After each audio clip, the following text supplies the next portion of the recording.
Чацвёртая кніга цароў, раздзел 16. На 17-й год Фацея, сына Рамэліі, Ахаз, сын Йоатама, цара Юдэі, стаў цараваць. Ахаз меў 20 гадоў, калі стаў царом, і 16 гадоў цараваў у Єрусаліме. Не рабіў ён таго, што падабалася Господу, Богу яго, як Давід бацька яго. Але хадзіў ён дарогай цароў Ізраэля, і нават сына свайго ён пасвяціў, правёўшы праз агонь, паводле агіднасцей народаў, якіх Господ прагнаў перад сынамі Ізраэля. Таксама складаў ён крывавыя ахвяры і кадзіў на ўзгорках, і на ўзвышшах, і пад кожным зялёным дрэвам. Тады Разін, цар Сірыі, і Фацей, сын Рамэліі, цар Ізраэля, пайшлі ваяваць супраць Єрусаліма. І калі трымалі яны Ахаза ў аблозе, не здолелі перамагчы. У той час Разін, цар Сірыі, далучыў Элат да Эдома і выгнаў юдэяў з Элата. І прыйшлі эдомцы ў Элат і абжыліся там да сённяшняга дня. І паслаў Ахаз пасланцоў да Тэглат-паласара, цара асірыйцаў, паведамляючы: «Я паслугач твой і сын твой. Прыйдзі і збаў мяне ад рукі цара Сірыі і ад рукі цара Ізраэля, якія напалі на мяне». І калі сабраў ён срэбра і золата, якое мог знайсці ў доме Господа і ў скарбніцах царскіх, паслаў як дар цару асірыйцаў. І ён паслухаў яго, бо прыйшоў цар асірыйцаў у Дамаск і знішчыў яго, і жыхароў яго перасяліў у Кір, і Разіна забіў. І пайшоў цар Ахаз насустрач Тэглат-паласару, цару асірыйцаў у Дамаск.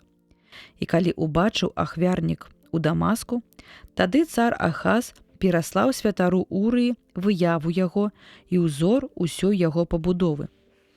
І пабудаваў святар Урыя ахвярнік паводле ўсяго таго, што прыслаў цар Ахаз з Дамаска. Так зрабіў святар Урыя, пакуль вярнуўся цар Ахаз з Дамаска. І калі вярнуўся цар з Дамаска, убачыў ён ахвярнік і падышоў да яго, і прыступіўся да ахвярніка і склаў на ім ахвяру. І спаліў ён цэласпаленне і ахвяры хлебныя, і выліў ахвяру вадкую, і крывёю сваіх ахвяраў прымірэння пакрапіў ахвярнік.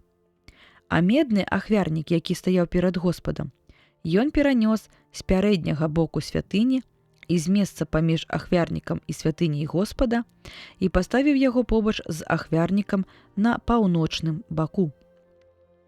А святару Уры цар Ахаз загадаў, кажучы: «На большым ахвярніку палі ранішняе цэласпаленне і ахвяру з ежы вячэрнюю, і ахвяру цэласпалення цара, і яго ахвяру з ежы, і ахвяру цэласпалення ўсяго народа зямлі, яго ахвяры з ежы і іх ахвяры вадкія.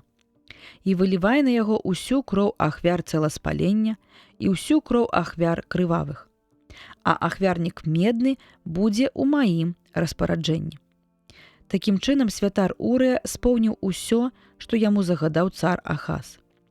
А цар Ахаз абламаў ліштвы з падножжаў і зняў купель, што была зверху, і зняў мора з медных валоў, якія падтрымлівалі яго, і паставіў яго на каменную падлогу. Таксама зняў ён крыты суботні праход, які пабудавалі ў святыні, і вонкавы ўваход для цара ў святыні Господа дзеля цара асірыйцаў. А іншыя дзеянні Ахаза і ўся яго дзейнасць, ці гэта не запісана ў кнізе аналаў цароў Юдэі? І супачыў Ахаз з бацькамі сваімі і быў пахаваны з імі ў горадзе Давіда, і па ім стаў цараваць сын яго Эзекія.